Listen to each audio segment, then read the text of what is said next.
Hey, everybody, welcome to this episode of the Disc Golf Answer Man. First question comes from Dave Engel. Let me check the audios. We should be good to go. Here we go. Hey guys, Dave here. Love your show. I had a question for you about seeking volunteers when it comes to building courses. We started a club here officially under a nonprofit status about a year ago, and it's gone great. We've finished our local course into 18 full baskets and tee pads, have a few more on the way. Seeking money and fundraising has been going better than expected. All great, except for that we're having trouble actually finding people to help when it comes to building the course. Last fall, we ended up signing a lease with the state, and we have this great, real advanced tournament level course design that's going in. The area is going to be reserved for disc golf only, a true professional type layout.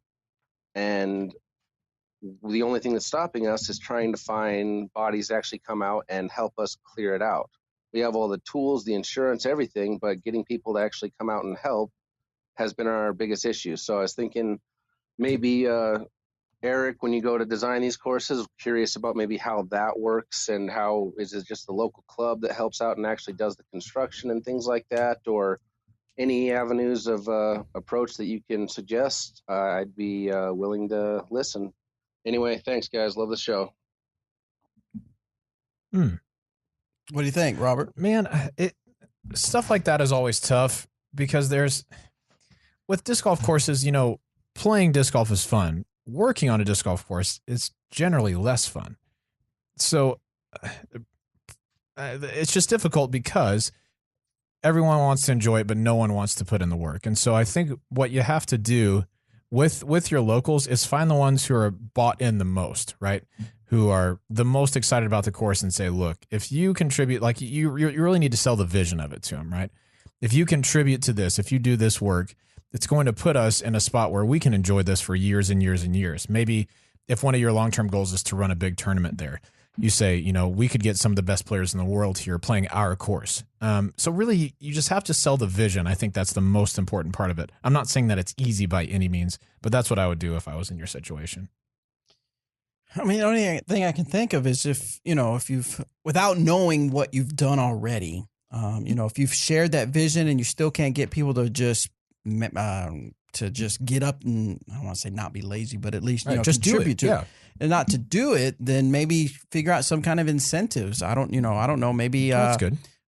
Maybe everybody that comes out and help gets put into a raffle, and then you select free entries into the next big tournament you're going to have there. Nice. So something like that. So some kind of incentives to get them out there.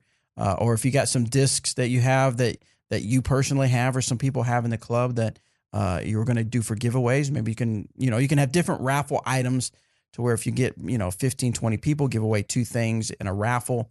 Maybe that'll be some incentive for people to come out there and help out with some stuff. So hopefully you can get some people out there to help. Yeah, good luck to you. If you're listening and you're in the area that it described, make sure if you're going to be one of the people that benefit from the course that you put in a little bit of work. Hop in, man. It's worth it. It's the right thing to do. And the right thing to do is always the right thing to do. But you're going to feel so much more pride when you go out and play, knowing that, man, I helped clear that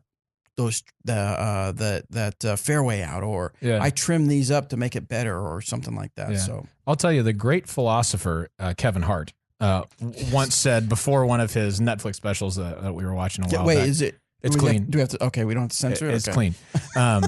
He's talking with some people before the show, and he says something along the lines of, everyone wants to get rich, but nobody wants to work. Right. Yeah. And that's like, that attitude sucks, but that's kind of how people are. So really, if you can sell the vision of, getting rich in this situation is having a great course in your area, putting in some work is going to go a long way for everybody to be able to enjoy that, including you. Absolutely. Kind of to track back, some people on YouTube gave some good information for the question about getting volunteers. He says one thing he does to increase attendance is he buys the volunteers lunch. If you work 8 to 12, you get lunch. I'm interested. That's a good thing. We also have players adopt holes. Adoptees are asked to take a little extra time when playing through clearing debris, which saves us time. We give them acknowledgments at events and as a thank you. I think that's good. That's almost reminds me of like, I know in some places you'll see the sign says adopt a highway, where you'll say this mile or the next 3 miles was adopted by such and such business. And so they maintain the cleanliness. And so if you adopted Hole 5, it's your responsibility to keep Hole 5 clean, which I think is cool. I like it. So yeah, and incentivizing is always going to help you out with that.